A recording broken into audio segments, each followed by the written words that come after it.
You're listening to The Lyndia Grant Show. Think on these things with Lyndia Grant. Well, good evening, Radio 1 listeners. Thank you for tuning in to The Lyndia Grant Show.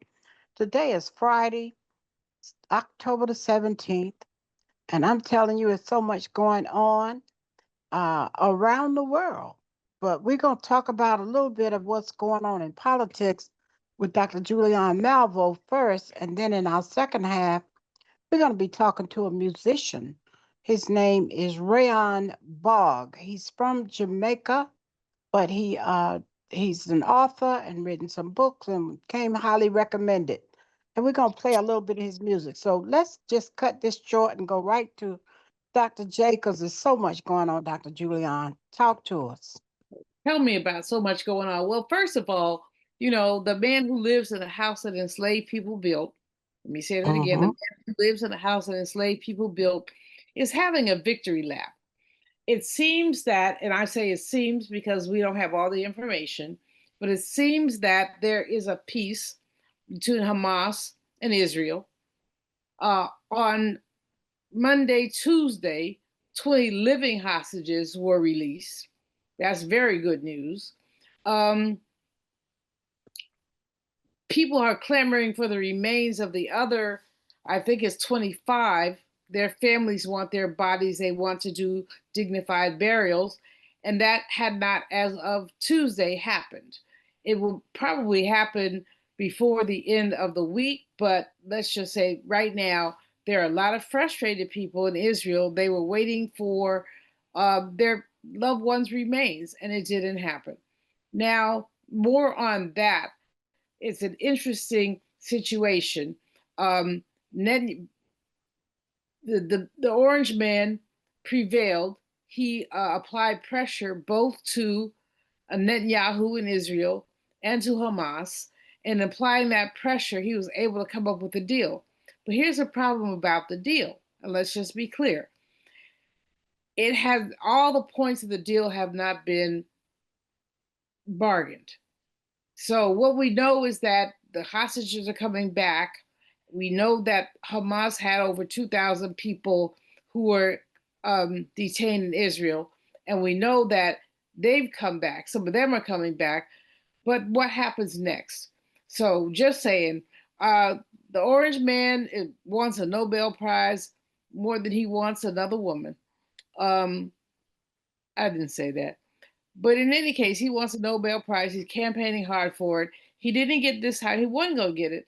The deadline for submitting names was January, and then people in the Nobel Committee argued through it. But he wanted one bad, and he still wants one. And the question now is, if the peace sustains, I hate to say this, but I would say that he might deserve one. But we're not we're not clear that the peace is going to sustain. And so that's the most important thing. Now, that's the biggest news, I think. But the next big news is the furloughs and the layoffs and what's happening with the government shutdown. This is just ridiculous. More than 4,000 people got notices last week. Today or yesterday or early in the week, let's just say early in the week, we also see that the Department of Education has seen a reduction of another 400 employees. They'd already laid off half of the staff. We're looking at the workforce reduction in other government departments. What it means for you who are listening, are you trying to leave the country? You better start now. Passport offices, IRS offices, all those offices are on reduced staff. And it means that people are going to be inconvenienced. People who have left, they've encouraged people to leave government. We've had over 300,000 leave at the end of last year. But what does that mean? All these people now want their forms, they want their pension funds, they want this, that. It's not happening. They've sent out a note that said, we are short-staffed. It may take us 3 to 6 to 9 months to get to you. So you left thinking you had a check coming or something coming? No. So this is the challenge here. I hope and I think that Republicans who are inconvenienced, hurt, etc., will rise up. Here's the other thing that's funny, Lyndia. This man says he's going to get the Democrats who work for the federal government. But how do you know? The people are not required to fill out a form that says this is my party affiliation. So how do you know? So it doesn't mean that you know. It just means that this man is having yet another tantrum on American people. Let me move on because I can get stuck in this. Pete Hegseth has now laid out new rules for Pentagon press. They're saying you have to register that there's a thing you have to sign. A lot of reporters, the New York Times, Post, Reuters, CNN, so many, have said they're not going to sign this pledge. The pledge says that you'll cover the government favorably. So what happened to the freedom of the press? But Hegseth, who is the president's little boy, Hegseth does all these outrageous things, and we know he's not doing them on his own. We know that he is being encouraged to do them. But that's where we are with that one. And it's really kind of, what can I say? It really does speak to what's going on in the nation. The secretary of whatever, the president says war, the Congress says defense, but whatever he is, he's issued these new rules that basically limit the way that the press can deal with the Pentagon. Journalists who cover the Department of Defense, which he calls the Department of War, have to sign a pledge to say that they will not publish unauthorized material, including unclassified information. And they're requiring reporters to adhere to their rules. Many journalists have said, oh, hell no. That goes from CNN, the New York Times, Washington Post, Reuters, CNN.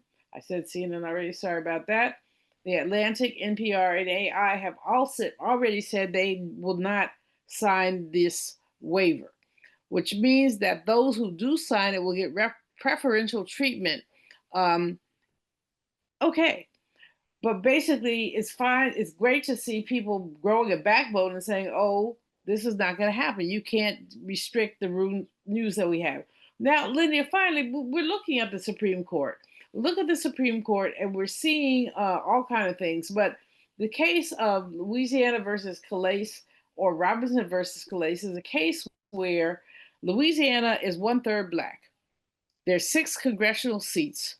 Black people have only one of them, or a likely Black chance has only one. Now they have, the courts have created a second district, but the white people, actually literally, one man calls himself non-African American. They're saying they're not going to have their ability to, their voices heard because there are too many Black voices. This is a big issue because it's part of Section 2 of the Voting Rights Act, which basically says that there has to be representation. So redistricting and all those things often occur in the context of representation. So this is not a big thing. In fact, it really does weaken, as this court has done systematically, weaken the Voting Rights Act. Is that for me, or do I have more? I think that's enough, yeah. You cracked me up. I think that's quite enough. We've had enough of you today. Okay. You know, it was good news, though. It was. Thank you. You helped us out. Thank you so much. Thank you. Take good care. All right. Now we go to our commercial break, and we'll be back in a moment. If it wasn't for my care coach at AmeriHealth, I probably wouldn't be so healthy right now. As a man, you know we don't get checkups or see a doctor regularly anyways. It's probably just a man thing because none of my partners go either. We know we should, but we just don't, and hope it works out. So what changed for you? AmeriHealth assigned me a care coach, somebody that gives one-on-one help, answer questions, explain things, and help set my appointments. She also helped me understand what having high blood pressure really means and ways to manage it so it doesn't kill me. It ain't nothing to play with. If you're a member of AmeriHealth, ask for a care coach. I'm glad I got mine. At AmeriHealth, if you need a care coach, you can have one. Just call us at 1-877-759-6224 to get connected. 1-877-759-6224. This program is funded in part by the government of the District of Columbia Department of Healthcare Finance. Mayor Muriel Bowser. Washington and former religion columnist Lyndia Grant. Rosa Parks refused to give up her seat on a segregated Montgomery bus. In lectures on brotherhood, Ms. Parks often said, "People always say that I didn't give up my seat because I was tired." But that wasn't true. I was not tired physically. I was not old. I was 42. No, the only tired I was tired of giving in. Driven out of Montgomery by harassment and death threats, Detroit, Michigan became her new home. Rosa Parks will always be remembered as the mother of the civil rights movement. Raised in the AME church, she once said, "I remember finding such comfort and peace while reading the Bible." Read more in the religion column of the Washington Informer, an award-winning African-American newspaper. We don't report crime or gossip, just positive news. Pick up the Washington Informer or visit us online at washingtoninformer.com. Call 202-561-4100 for more information. This is Frank Smith with the African American Civil War Museum in Washington, D.C., located at 1925 Vermont Avenue Northwest on the Green Line. Did you know that a recent study found that children who visit museums do better in school and in life than children who do not? So parents, teachers, and preachers, let's get moving. I promise you, if you bring your children to the African American Civil War Museum, they will be inspired by the images that they see. They will be impressed by our living history reenactors who are always available, and they will be involved in our scavenger hunt that takes them throughout our exhibit. That's the African American Civil War Museum, 1925 Vermont Avenue. Our hours are 10 to 6:30 on weekdays, 12 to 4 on Saturdays and Sundays. See it. Be inspired.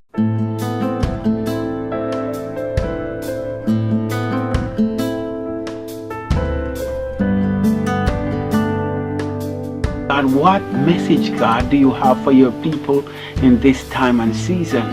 And as I meditate, I wanted to hear from God, so I reached out for my Bible.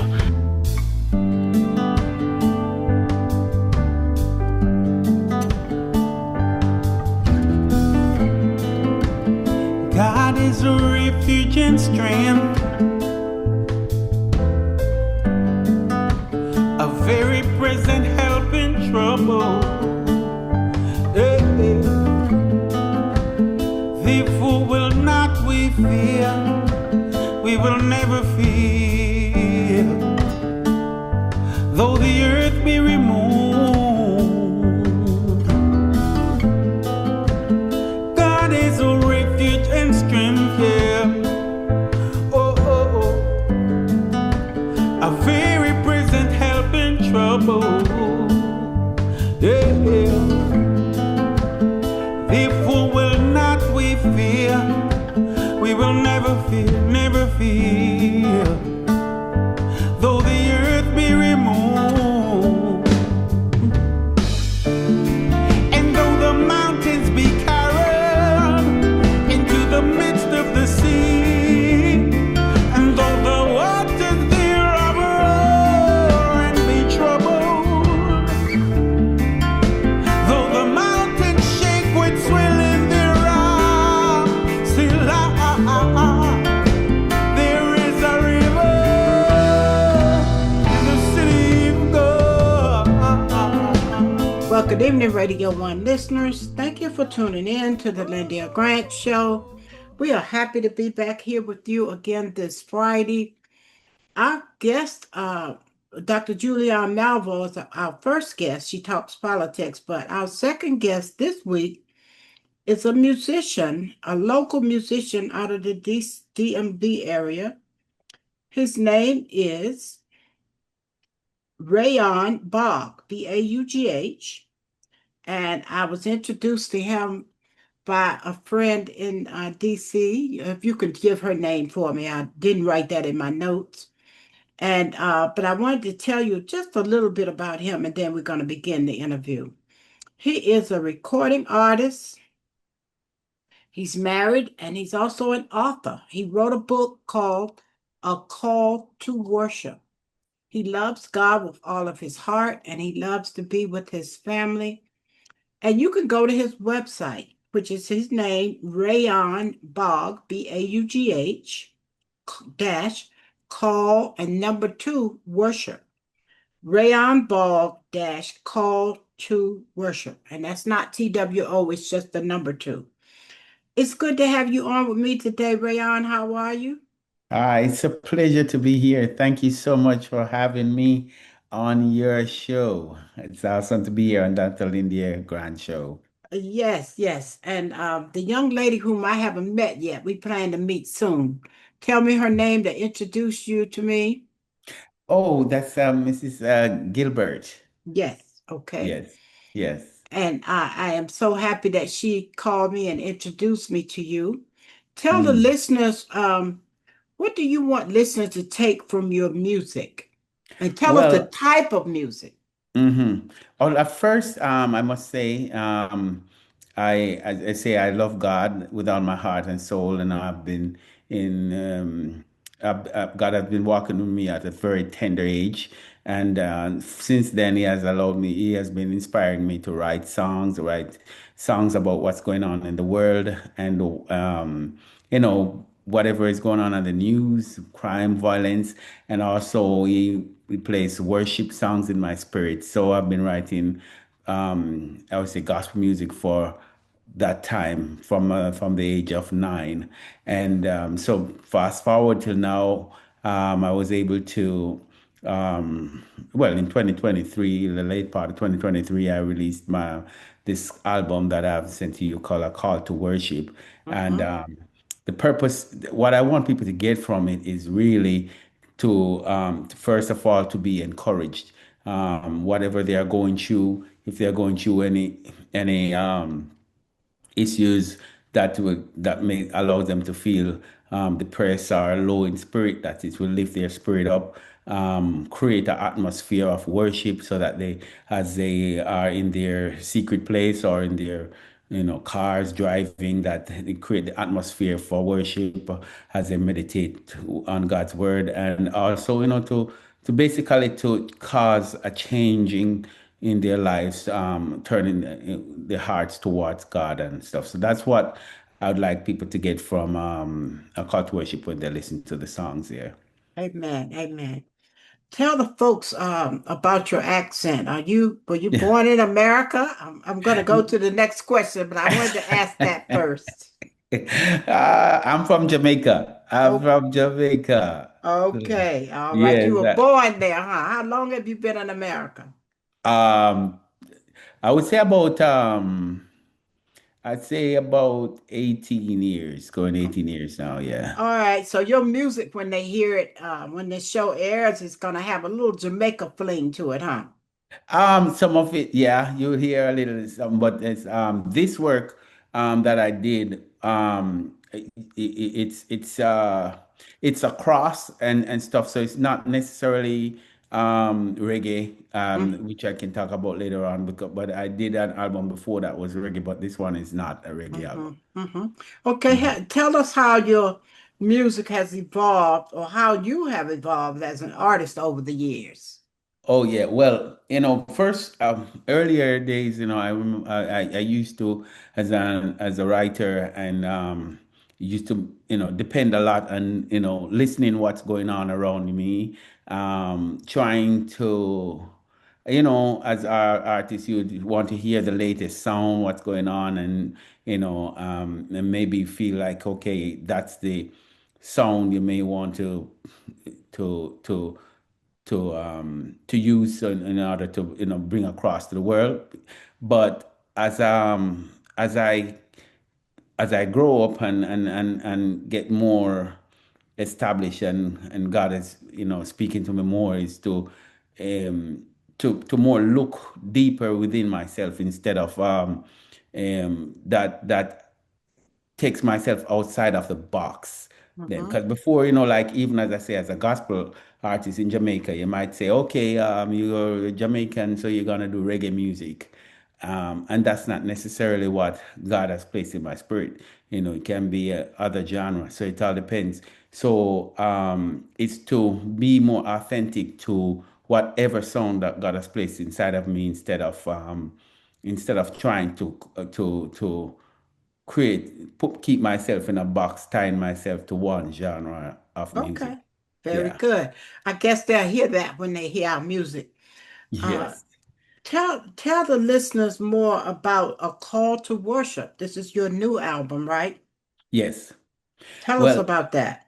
Well, a call to worship, it's bigger than it's just the music. At first it was a call to write a book that is called also a call to worship.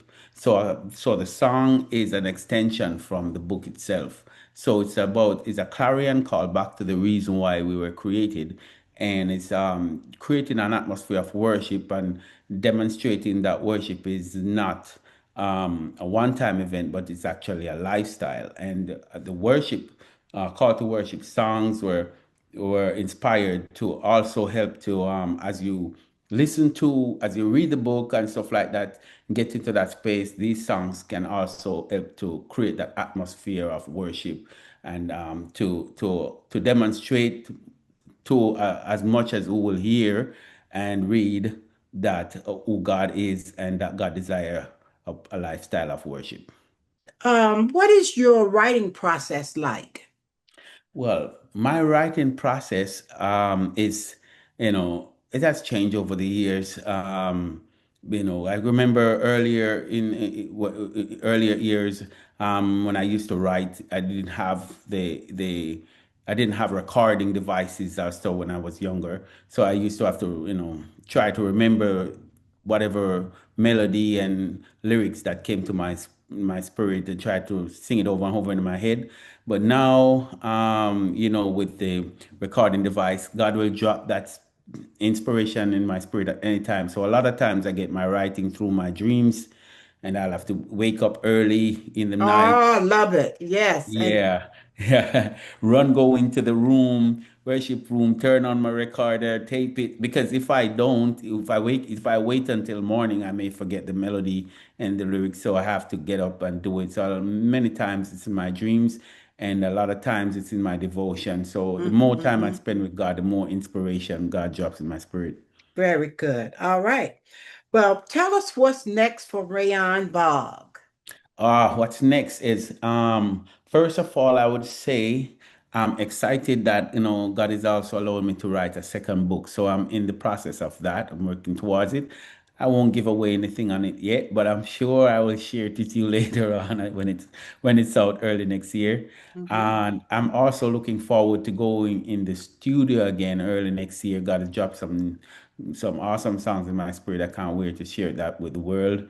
And I'm looking also forward to collaborating with some men of God in different parts of the world. I was in Italy recently, and I'm looking forward to going further to go to different countries to share ministry wise in different parts of the country. And I'm also to um, open to ministry opportunities here in the US, where at your church, at the community events, whatever, you can also reach out to me, and I'll be happy to share with you. I love worshiping and sharing with God's people.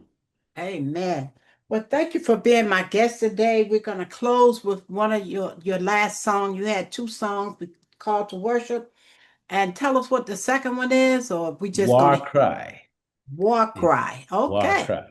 Well, Yes. thank you for being my guest today. We're going to hear War Cry, and we'll look forward to hearing you on the radio in a few days. This is a pre-recorded show. Awesome. Thank you for having me. I'm looking forward to speaking to you again soon. Thank you for having me. All right. That does it for the Lyndia Grant Show.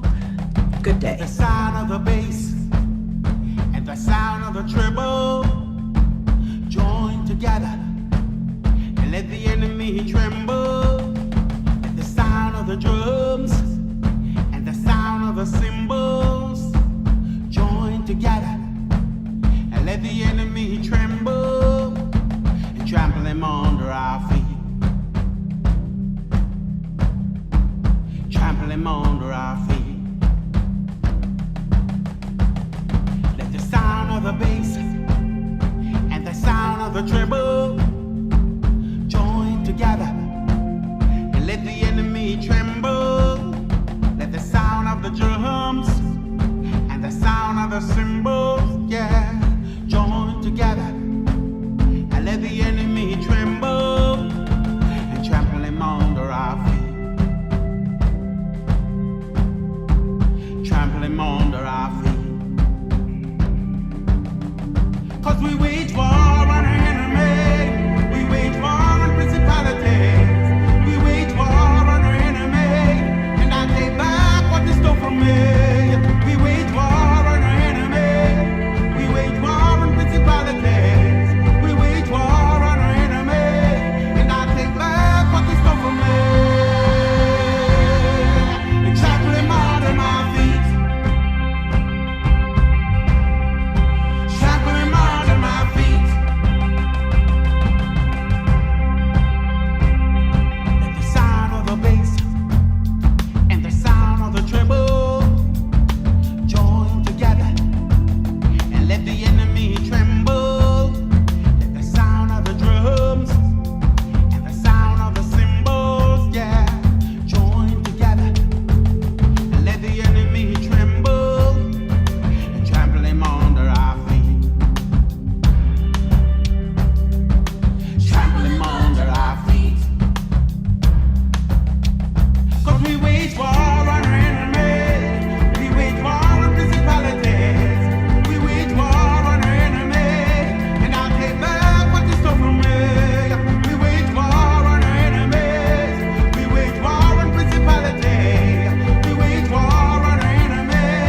And I'll take back what they stole from me. And trample him under my feet.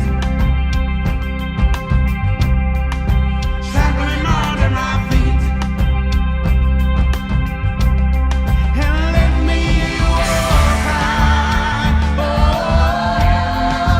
let me walk right. Oh, let me walk right. Oh, let me walk right. Yeah, let me walk right. Oh, let me walk.